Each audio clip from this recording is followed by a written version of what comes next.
Exit പോളുകളിലേക്ക് കൂടി പോകേണ്ടതുണ്ടല്ലോ.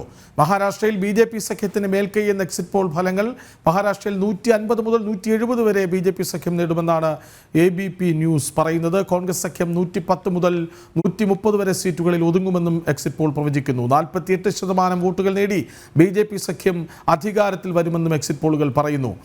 ഐസൻ ജോസ് ഒപ്പം ചേരുന്നു. ഐസൻ, ABP ന്യൂസ് പറയുന്നു ഏറെക്കുറെ പ്രവചിക്കുന്നതിനോട് ചേർന്ന് നിൽക്കുന്ന ഫലങ്ങളാണ് വരാറുള്ളത് ABPയുടേത്, അല്ലേ?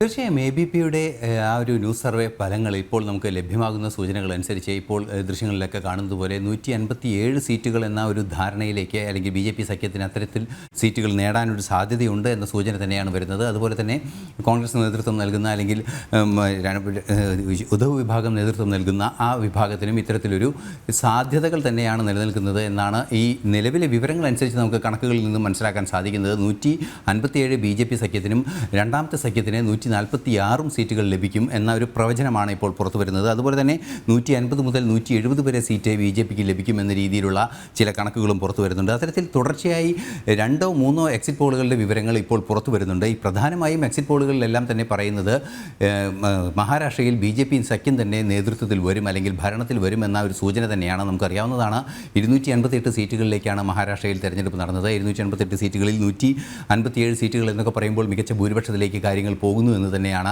നമുക്ക് മനസ്സിലാക്കാൻ സാധിക്കുന്നത്. അത്തരത്തിൽ ഈ വിവിധങ്ങളായ വിഷയങ്ങൾ, ഇപ്പോൾ നമ്മൾ നേരത്തെ തന്നെ ഗൗതം ചൂണ്ടിക്കാണിച്ചതുപോലുള്ള വൈവിധ്യങ്ങളാർന്ന ചില സ്വഭാവങ്ങളെല്ലാം തന്നെ അവിടെയുള്ള ആ സഖ്യ രൂപീകരണത്തിലുണ്ടായിരുന്നു. 2 രീതിയിലും, നേരത്തെ കൃഷ്ണരാജ് പറഞ്ഞതുപോലെ 2 രീതിയിലും ശിവസേനയുടെയും അതുപോലെ തന്നെ NCPയുടെയും 2 തരത്തിൽ പിളരുന്നൊരു സാഹചര്യമുണ്ടായി. നമുക്കറിയാവുന്നതാണ് മഹാരാഷ്ട്രയിൽ മഹാരാഷ്ട്രവാദമൊക്കെ വളരെ കൃത്യമായി, മഹാരാഷ്ട്ര മണ്ണിൻ്റെ മക്കൾ വാദമൊക്കെ ശക്തമായി നിലനിൽക്കുന്ന ഒരു പ്രദേശമായിരുന്നു നേരത്തെ തന്നെ. ആ ഒരു സാഹചര്യത്തിൽ കൂടി തന്നെയാണ് ശരത് പവാർ കോൺഗ്രസിൽ നിന്ന് വിട്ടകലുകയും ചെയ്യുന്നത്. നമുക്കറിയാവുന്നതാണ് ഭൂമിപുത്രനെ കണ്ടെത്താൻ സാധിക്കുന്നില്ലേ സോണിയാഗാന്ധിക്ക് പകരമെന്ന ചോദ്യങ്ങളെല്ലാം ഉന്നയിച്ച് അദ്ദേഹം പാർട്ടി വിടുന്നതും NCP രൂപീകരിക്കുന്നതുമായ കാര്യങ്ങളൊക്കെ നമുക്കറിയാവുന്നതാണ്. അത്തരത്തിൽ ആ പ്രാദേശികമായ ശക്തമായ സ്വാധീന സ്വഭാവം ആ സംസ്ഥാനത്തുണ്ട് എന്നതൊരു യാഥാർത്ഥ്യം തന്നെയാണ്. ഈ ഒരു യാഥാർത്ഥ്യം കൂടി ഉൾക്കൊണ്ടുകൊണ്ട് തന്നെയാണ് അവിടെയുള്ള തെരഞ്ഞെടുപ്പിനെ ജനങ്ങൾ സമീപിക്കുന്നത് എന്നൊരു യാഥാർത്ഥ്യം കൂടി നിലനിൽക്കുന്നുണ്ട്. ആ ഒരു പശ്ചാത്തലത്തിൽ തന്നെയാണ് ഒരു മികച്ച മുന്നേറ്റം നടത്താനുള്ളൊരു സാഹചര്യം ഇപ്പോൾ BJPക്ക് അവിടെ ഉണ്ട് എന്ന് അറിയാൻ സാധിക്കുന്നത്. മറ്റൊരു ശക്തമായ വിമർശനങ്ങളെല്ലാം തന്നെ കൃത്യമായും അവിടെ പ്രചരണ വേളയിൽ അമിത്ഷാ ഉൾപ്പെടെ ഉന്നയിച്ചിരുന്നു.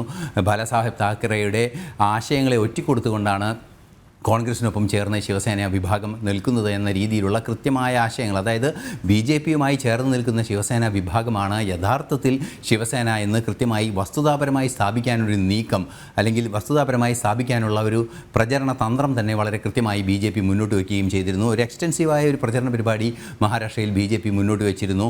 മാത്രമല്ല വികസന അജണ്ട ഉൾപ്പെടെയുള്ള വിഷയങ്ങൾ BJPയിൽ നിന്നും പ്രതീക്ഷ നൽകുന്ന ഒരു സാഹചര്യം കൂടി കേന്ദ്രഭരണത്തിൻ്റെ ഉൾപ്പെടെയുള്ള അനുഭവ പരിജ്ഞാനത്തിൽ നിന്നും അവിടെ ജനങ്ങൾ തിരിച്ചറിയുന്നൊരു സാഹചര്യം കൂടി ഉണ്ടായതാണ്. തീർച്ചയായും ഈ ഒരു വിജയത്തിലേക്ക്, അല്ലെങ്കിൽ വിജയത്തോട് അടുക്കുന്നൊരു സാഹചര്യം, അല്ലെങ്കിൽ വിജയം നേടുന്ന ഉറപ്പാകുന്ന ഒരു സാഹചര്യത്തിലേക്ക് തന്നെ കാര്യങ്ങൾ പോകുന്നു എന്ന് എക്സിറ്റ് പോളുകളുടെ പ്രവചനം ഉണ്ടാവുന്നത്. ശരി, ABP ന്യൂസിൻ്റേത് പ്രകാരം 150 മുതൽ 170 വരെ സീറ്റുകൾ BJP സഖ്യം നേടാം. 110 മുതൽ 130 വരെ മാത്രം ഇന്ത്യ സഖ്യം, കോൺഗ്രസ് ഉൾപ്പെടുന്ന സഖ്യം നേടുമെന്നാണ് പറയുന്നത്. 48% വോട്ടുകൾ, അതാണ് ഏറ്റവും പ്രധാനം. 48% വോട്ടുകൾ നേടും എന്ന് പറഞ്ഞാൽ അതിനർത്ഥം പാതിയോളം വോട്ടുകൾ ഒരു പാർട്ടി സമാഹരിക്കുന്നു എന്നാണ്. അതിൽ തന്നെ BJPയുടെ മുന്നേറ്റം വ്യക്തമല്ലേ ഐസ? തീർച്ചയായും ഒരു പാർട്ടി അല്ലെങ്കിൽ ഒരു മുന്നണി 50% വോട്ട്, അതായത് 2 എക്സിറ്റ് പോളുകളും പറയുന്നത് പരിശോധിക്കുകയാണെങ്കിൽ, ഒരു എക്സിറ്റ് പോൾ പറയുന്നത് അത് 42% ആണെങ്കിൽ മറ്റൊരു എക്സിറ്റ് പോൾ പറയുന്നത് 48% എന്നാണ്. കാരണം നമുക്കിപ്പോൾ അറിയാൻ സാധിക്കുന്നത് ഈ തെരഞ്ഞെടുപ്പിൽ കൃത്യമായി പാതി വീതം വയ്ക്കുന്ന രീതിയല്ല ഭൂരിപക്ഷത്തിൻ്റെ ഇതുവരെ കണ്ടിട്ടുള്ളത്.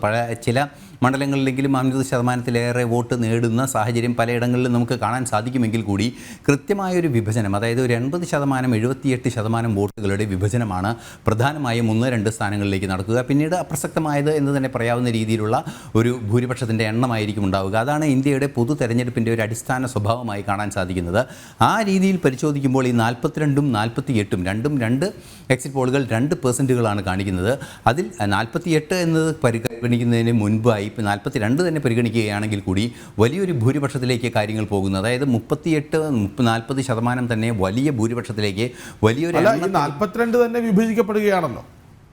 കോൺഗ്രസിന്, NCPക്ക്, ശിവസേനയ്ക്ക് തീർച്ചയായും അത്തരത്തിൽ വിഭജിക്കപ്പെടുന്നു എന്നുള്ളതൊരു യാഥാർത്ഥ്യം തന്നെയാണ്. എങ്കിൽ കൂടി ഒരു സഖ്യമായി ഒരു പാർലമെൻ്ററി സംവിധാനമായി മാറുമ്പോൾ അത് ആ വോട്ട് ഷെയർ അവർക്ക് ലഭ്യമാകുന്നു എങ്കിൽ കൂടി നമ്മൾ ഉദ്ദേശിക്കുന്നത് 2% അതുപോലെ മുതൽ 6% വരെയുള്ള 1ഉം 2ഉം സഖ്യകക്ഷികൾ തമ്മിലുള്ള അല്ലെങ്കിൽ ഒന്നാമത്തെയും രണ്ടാമത്തെയും പാർട്ടികൾ തമ്മിലുള്ള അന്തരം വലിയ രീതിയിലുള്ള സ്വീറ്റ് ഷെയർ സ്വിംഗ് ആണ് ഉണ്ടാക്കുക. അതായത് നമുക്കറിയാവുന്നതാണ് 288 സീറ്റുകളിലേക്കാണ് തെരഞ്ഞെടുപ്പ് നടക്കുമ്പോൾ സ്വാഭാവികമായും 170 സീറ്റുകളിലൊക്കെ 150-ലേറെ സീറ്റുകളിലേക്ക്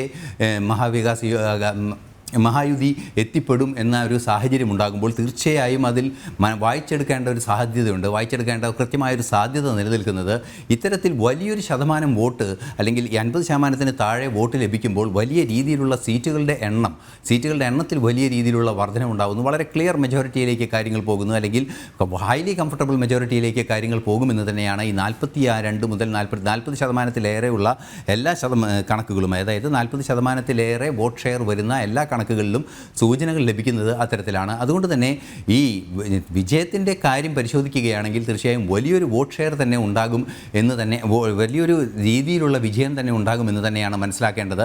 നമുക്കറിയാവുന്നതാണ് 145 സീറ്റുകൾ ലഭിക്കുകയാണെങ്കിൽ അത് ഭൂരിപക്ഷമായി മാറുകയും ചെയ്യും. മഹാരാഷ്ട്രയിൽ 145 സീറ്റുകൾ ഭൂരിപക്ഷമാകുമെന്ന് പറയുമ്പോൾ ഏറ്റവും കുറഞ്ഞ സീറ്റ് 150 എത്തുന്നു എന്നുള്ളതാണ്. 150 സീറ്റുകളിലേക്ക് കൃത്യമായി എത്തുന്ന ഒരു സാഹചര്യം ഉണ്ടാകുമ്പോൾ അത് ഭൂരിപക്ഷത്തിനേക്കാൾ കൂടിയത് ഏറ്റവും കുറഞ്ഞ സീറ്റുകളെങ്കിലും ലഭിക്കുമെന്ന കണക്കുകൾ പുറത്തു വരുന്ന സാഹചര്യം.